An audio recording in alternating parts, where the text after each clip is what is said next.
भाई तुम्हाला असं अजून तरी वाटतं ना तुम्ही तुमच्या प्रॉब्लेममध्ये किंवा तुम्हाला कुठलं ट्रेस आहे किंवा तुम्ही ज्या सक्सेसपर्यंत पोहोचताय त्या सक्सेसपर्यंत पोहोचू नाही शकत आहे.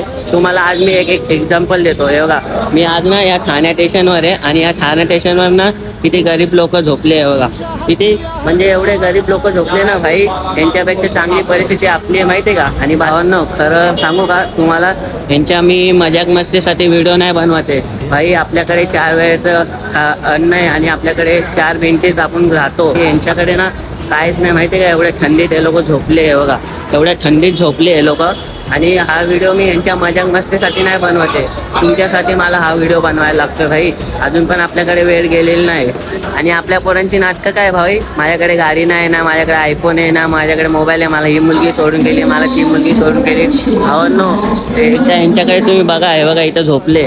आणि आज मला भाई अक्षरशः वाटलं की ह्यांच्यापेक्षा जिंदगी आपली चांगली आहे माहिती आहे का. आपल्याला एवढं देवाने चांगली जिंदगी दिली आहे भाई. जगा अजून पण सांगतोय तुम्हाला, 4 लोकांचा विचार करू नका आणि बिंदास ब्लॉग बनवायला चालू करा भावांनो तुम्ही. आणि 4 लोक हे बोलायलाच असं ते भाव आहे. ह्यांना पण किती लोक बोलतात तरी पण हे लोक यांची जिंदगी जगताय ना भाई. खरं सांगतो अजून पण वेळ गेली नाही. वेळ आपल्याकडे एकदाच येतोय. आपला फक्त एकच विचार आहे.